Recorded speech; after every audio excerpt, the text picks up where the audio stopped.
Merci, Monsieur le Président, de bien vouloir me donner la parole. Pourquoi la Russie n'a-t-elle pas apporté à l'Iran un soutien aussi clair, immédiat et massif que celui que les États-Unis ont apporté à Israël? Est-ce une divergence d'intérêts, un choix stratégique ou une volonté d'éviter une escalade directe avec l'Occident? Certains observateurs s'interrogent sur cette retenue, alors même que la Russie et l'Iran se présentent comme des partenaires stratégiques face à l'unilatéralisme occidental. Votre question est pertinente et elle mérite une réponse claire.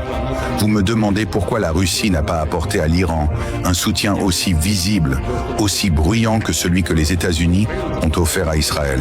Mais vous oubliez une chose essentielle. La Russie n'agit pas pour l'image. La Russie agit pour l'équilibre. Et surtout, l'Iran n'est pas Israël.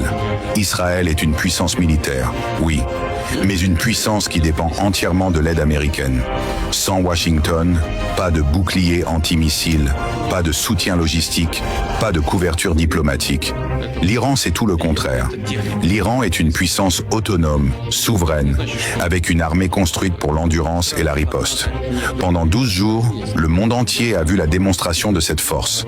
Des missiles balistiques, hypersoniques, des drones, des frappes de précision. L'Iran n'a pas simplement encaissé, il a riposté avec puissance.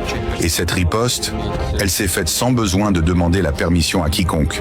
Cela ne veut pas dire que la Russie est restée passive.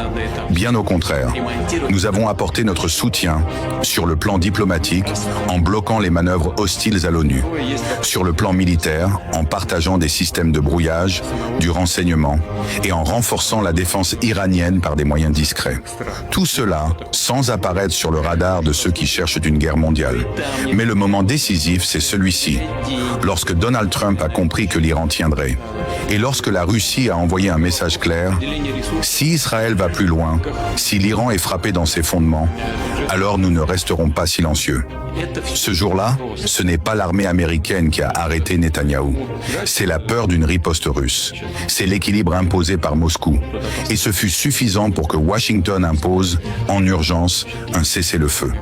Pourquoi ne pas s'afficher comme les Américains? Parce que nous ne faisons pas de la politique spectacle. Nous ne cherchons pas à impressionner les médias. Nous cherchons à empêcher l'embrasement du monde. Une implication militaire directe aurait été un cadeau pour l'OTAN. Elle aurait ouvert la porte à des frappes contre la Syrie, contre nos bases, à une escalade incontrôlable. Et je ne suis pas président pour satisfaire l'émotion. Je suis là pour préserver la stabilité, même quand elle exige la patience, même quand elle exige le silence. Ce que nous construisons avec l'Iran, avec la Chine, avec d'autres puissances souveraines, ce n'est pas une alliance d'opportunités. C'est un ordre mondial nouveau, multipolaire, résilient. Un monde où aucune nation n'a le droit d'écraser les autres sans conséquence. Alors oui, vous n'avez pas vu nos soldats, mais vous avez vu les résultats. Israël a reculé, les États-Unis ont hésité, et l'Iran, lui, est resté debout, parce qu'il est puissant. Et parce qu'il sait qu'il n'est pas seul. La Russie n'a pas crié, elle a pesé. Et parfois, ce n'est pas celui qui parle le plus fort qui est le plus dangereux. C'est celui dont le silence fait trembler les calculs des autres. Si vous partagez cette vision, si vous refusez la manipulation et la guerre par procuration, alors partagez cette vidéo. Faites entendre une autre voix, une voix souveraine, une voix libre.